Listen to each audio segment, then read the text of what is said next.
Hello weavers, നമുക്കിന്ന് കൊള്ളി കൊണ്ട് പുഴുക്ക അല്ലെങ്കിൽ തോരനും പറയും. നമുക്ക് കൊള്ളി അല്ലെങ്കിൽ പുഴുക്കെന്നും പറയും. അത് നമുക്ക് എങ്ങനെയാണ് ഉണ്ടാക്കുന്നത് നോക്കാം. അതിനു മുമ്പ് നിങ്ങൾക്ക് എൻ്റെ വീഡിയോ ഇഷ്ടപ്പെടുകയാണെങ്കിൽ ലൈക്ക് ചെയ്യാനും സബ്സ്ക്രൈബ് ചെയ്യാനും ഷെയർ ചെയ്യാനും മറക്കരുത്.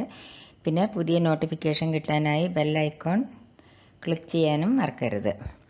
ഇനി നമുക്കത് എങ്ങനെയാണ് ഉണ്ടാക്കുന്നത് നോക്കാം. അതിനായിട്ട് ഞാൻ ഒരു കൊള്ളി, ചെറിയൊരു കൊള്ളി ഇതേമാതിരി നുറുക്കിയെടുത്തിട്ടുണ്ട്.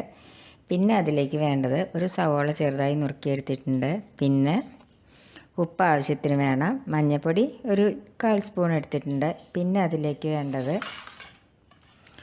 നാളികേരം ഒരു 5-6 സ്പൂൺ എടുത്തിട്ടുണ്ട്. പിന്നെ അതിലേക്ക് 2 പച്ചമുളക് എടുത്തിട്ടുണ്ട്. പിന്നെ കരിവേപ്പിൻ്റെ ഇല എടുത്തിട്ടുണ്ട്. പിന്നെ ജീരകം 1 സ്പൂൺ എടുത്തിട്ടുണ്ട്. പിന്നെ അതിലേക്ക് കടുക് വറുക്കാനായി കടുക് 1 സ്പൂണ്, ഒരു വറ്റൽമുളക്, പിന്നെ കുറച്ച് കരിവേപ്പിൻ്റെ ഇലയും എടുത്തിട്ടുണ്ട്. ഇതിപ്പോൾ നമ്മൾ കൊള്ളി ഇതിപ്പോൾ കട്ടൊന്നും ഇല്ലാത്ത കൊള്ളിയാണ്. കട്ടുള്ള കൊള്ളിയാണെങ്കിൽ നമ്മൾ വേവിച്ചിട്ട് ഇതിൻ്റെ വെള്ളം നമ്മളൊന്ന് ഊറ്റിക്കളയണം. ഇത് നല്ല കൊള്ളിയാണ്, അത് കാരണം ഞാനത് അങ്ങനെ ഉണ്ടാക്കുകയാണ്. ഇനി അതിന് വേണ്ടിയിട്ട് നമുക്ക് ആദ്യം എന്ത് ചെയ്യണം? ആദ്യം ഈ നാളികേരവും പച്ചമുളകും ജീരകവും കൂടി ഈ കരിവേപ്പിൻ്റെ ഇലയും കൂടി മിക്സിയിലിട്ടിട്ട് ഒന്ന് ചതച്ചെടുക്കാം. ഇനി നമുക്ക് മിക്സിയുടെ ജാറിലിട്ടിട്ട് ഇതെല്ലാം ഒന്ന് ചതച്ചെടുക്കാം. നാളികേരം, പച്ചമുളക്, ജീരകം ഞാൻ ഇട്ടു. പിന്നെ 2 വെളുത്തുള്ളിയുടെ അല്ലിയും കൂടി വേണം. അത് ഇൻഗ്രീഡിയൻസ് പറയുമ്പോൾ പറയാൻ വിട്ടുപോയതാണ്. ഇനി ഇതൊന്ന് നമുക്ക് ചതച്ചെടുക്കാം ഈ കരിവേപ്പിൻ്റെ ഇല ഇട്ടിട്ട്. ഇനി നമുക്ക് എന്താ ചെയ്യേണ്ടതെന്ന് വെച്ചാൽ ഒരു ചീനച്ചട്ടി അടുപ്പത്ത് വെച്ചു. അതിലേക്ക് ഒരു 3 സ്പൂണ് വെളിച്ചെണ്ണ ഒഴിച്ചു കൊടുക്കാം. അതിലേക്ക് നമുക്ക് കടുക് ഇട്ട് കൊടുക്കുക. 2 വറ്റൽമുളകും ഇട്ട് കൊടുക്കുക.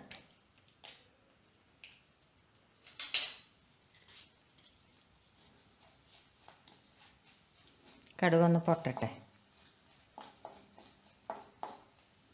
ഇതിലേക്ക് നമുക്ക് ഈ സവോള ഇട്ട് കൊടുക്കാം.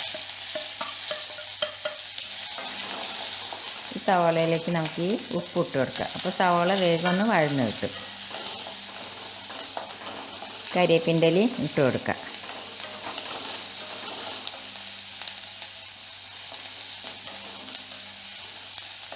സവാള ഒന്ന് വഴന്ന് കഴിഞ്ഞ് ഇനി അതിലേക്ക് നമുക്ക് ഈ കൊള്ളി ഇട്ട് കൊടുക്കാം. കൊള്ളി ഇട്ട് കൊടുത്തിട്ട് അതിൻ്റെ സെൻറ്ററിൽ നമുക്ക് ഒന്ന് മിക്സ് ചെയ്യാം. എന്നിട്ട് ഇതിലേക്ക് നമുക്ക് ഈ നാളികേരം ചതച്ചത് ഇട്ട് കൊടുക്കാം.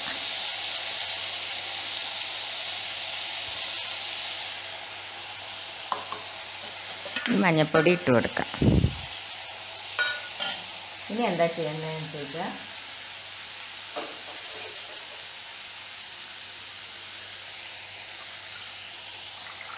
നമുക്ക് കുറച്ച് വെള്ളം, ഈ നാളികേരം ചതച്ചതില്ലേ, അത് കുറച്ച് വെള്ളം എടുത്തിട്ട് നമുക്ക് ഇതിൽ കഴുകിയിട്ട് ഇതിൽ ഒഴിച്ചു കൊടുക്കാം. ഇനി നമുക്കിത് തീ സിമ്മിലാക്കിയിട്ടൊന്ന് അടച്ച് വയ്ക്കാം.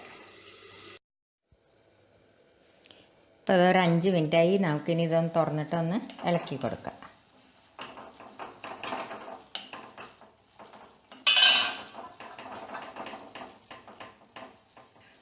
എന്തോന്നൊന്ന് നോക്കാം. ഒന്നും കൂടി വേവാണ്ട്. അപ്പം നമുക്ക് ഒന്നും കൂടി ഒന്ന് അടച്ച് വയ്ക്കാം. തീ സിമ്മിലാക്കി വെക്കണം. ഇപ്പം നമ്മുടെ കൊള്ളി നല്ലപോലെ വെന്ത് കഴിഞ്ഞു. ഒരു 10-12 മിനിറ്റ് എടുത്ത് വേവാനായിട്ട്. ഇനി നമുക്കിത് മേലെ കുറച്ചും കൂടി വെളിച്ചെണ്ണ ഒഴിച്ചു കൊടുക്കാം. ഇനി ഇതൊന്ന് നല്ലപോലെ ഒന്നും കൂടി മിക്സ് ചെയ്യാം. ഇപ്പം നമ്മുടെ കൊള്ളി പുഴുക്ക അല്ലെങ്കിൽ പൊരിയൽ എന്ന് പറയാം റെഡിയായി. ഇത് കഞ്ഞിയുടെ കൂടെയോ അല്ലെങ്കിൽ ചായയുടെ കൂടെയോ എല്ലാം കഴിക്കാൻ നല്ല ടേസ്റ്റാണ്. ഇതെല്ലാവരും ട്രൈ ചെയ്ത് നോക്കണം.